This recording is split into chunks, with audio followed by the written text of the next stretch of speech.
morning, fellow viewers. My name is Priscilla, and this year I'm 17 years old. Hello, I'm Chinkaru, and I'm 16 this year. And I'm Nuri Izzati, aged 17. We study at SFK Bandar Damai Perdana, and today we would like to talk as well as explore about the gems of palm oil in Malaysia, also known in Bahasa Malaysia as kelapa sawit.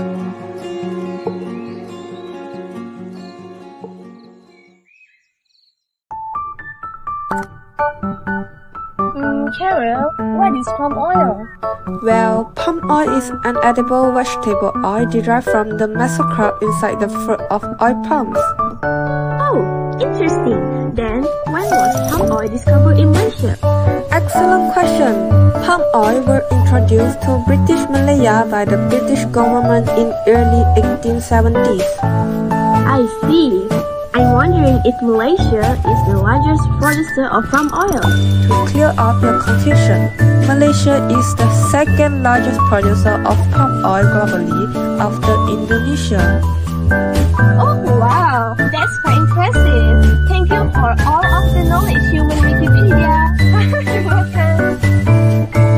Hey, did you know that there are countless ways to use palm oil? For instance, palm oil is used in food manufacturing, beauty products, and biofuel. Following that, palm oil is used to produce cakes, chocolate, biscuit, and many more in food manufacturing. Apart from that, the cosmetics industry uses palm oil for creating perfume, toothpaste, shampoo, and so on. Not to mention, it is more sustainable to use palm oil for the production of biofuel, because the consumption of palm oil biofuel does not increase the level of carbon dioxide in the atmosphere. Now, what are the benefits of palm oil? One of the most important things about palm oil is that it is environmental friendly.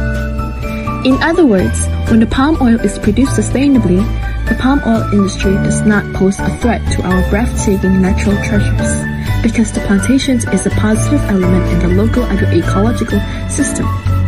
Other than that, palm oil is a great source of vitamin E. As my friend mentioned earlier, palm oil can be used to produce food. With that being said, palm oil is rich in antioxidants. Last but not least, palm oil is a suitable ingredient for beauty products. Why, you ask? Palm oil acts as a natural emulsifier and provides no particular smell, unlike animal fats. Carol, what are your thoughts on palm oil? I firmly believe that palm oil can power a more sustainable future for us, as stated in the Star News.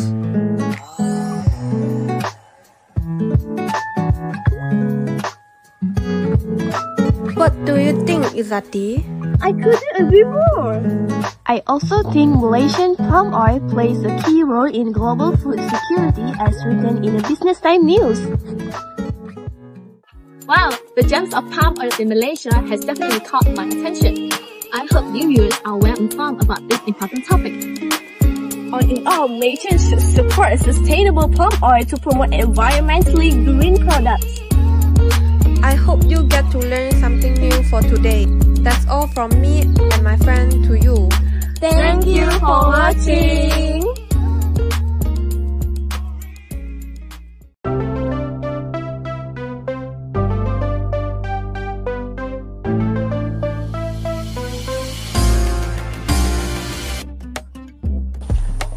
Assalamualaikum dan salam sejahtera. Saya Puteri Jana binti Syaimi, pengacara anda dari TVPSS Santi Sultan Salahuddin Abdul Aziz Shah, Batu 38. Kelapa sawit ini adalah salah satu komoditi pertanian utama bagi negara Malaysia, di mana perkembangannya semakin pesat.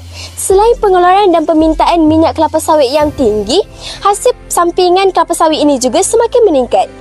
Di kampung Pari Baru ini, kita akan menerokai seorang pekebun kecil yang menjadikan kelapa sawit ini sebagai salah satu sumber pendapatan sampingan beliau. Jadi, adakah benar penanaman sawit dan sumbangan sampingan sawit ini dapat meningkatkan sosioekonomi dalam negara dan masyarakat setempat? Mari kita terokai bersama. Untuk mengeksplorasi sawit sebagai pemata negara, kami, kru TV PSS Santi Sultan Salahuddin Abdul Aziz Shah, berpeluang untuk melihat dengan lebih dekat peri-ceri seorang pekebun kecil yang diberi nama Jarib bin Muhammad atau lebih dikenali sebagai Wak Jarib. Sebelum memulakan proses mengait kelapa sawit, Wak Jarir akan memastikan peralatan yang akan digunakan seperti galah dan cok sawit akan dilaras dan diasah untuk memudahkan proses mengait tandan kelapa sawit.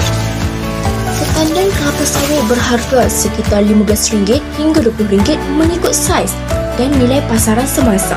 Biasanya Wak akan angkat dalam 10 hingga ke 20 kg lah untuk setandan sawit, bergantung kepada pokoknya rendah ataupun tinggi.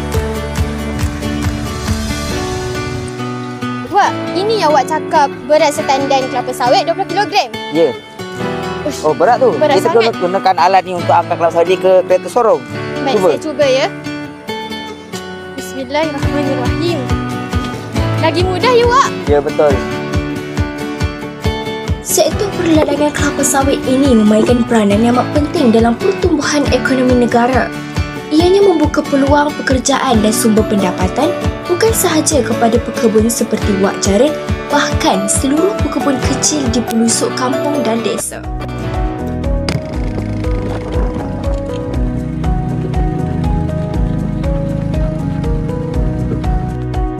Tandan buah sawit yang telah dikait akan dikumpulkan dan dijual di pusat pengumpulan kelapa sawit. Bayaran yang diterima sedikit sebanyak dapat meningkatkan sumber pendapatan Wak Jarir. Benarlah kata orang, pokok kelapa sawit, pokok seribu guna. Selain dari buah sawit, batang, daun dan pelepahnya juga turut mempunyai pelbagai kegunaan.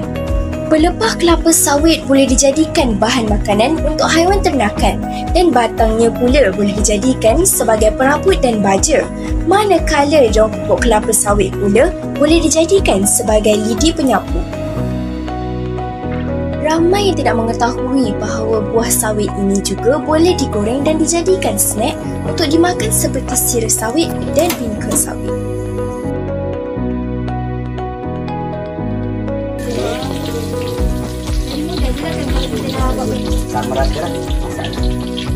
Ianya bukan sahaja enak dimakan tetapi juga mempunyai kelebihan seperti minyak kelapa sawit yang kaya dengan vitamin A dan vitamin E yang baik untuk kesihatan.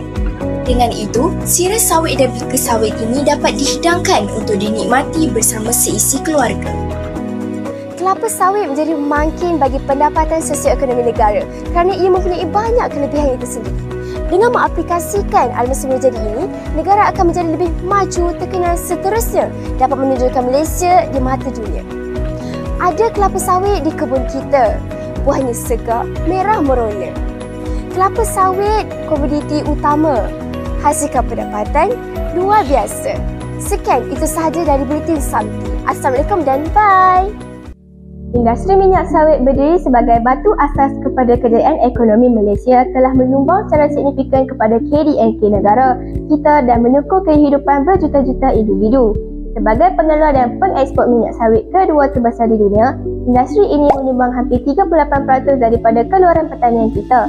Berdasarkan rekod Kementerian Perdagangan dan Komoditi, Malaysia mencatat nilai ekspor minyak sawit berjumlah RM40.51 bilion bagi tempoh Januari hingga Ogos 2023 dengan kuantiti ekspor sebanyak 9.66 juta tan. Di sebalik faedah kepada ekonomi pula, industri ini memainkan peranan penting dalam memupuk pembangunan sosio-ekonomi terutamanya di kawasan luar bandar.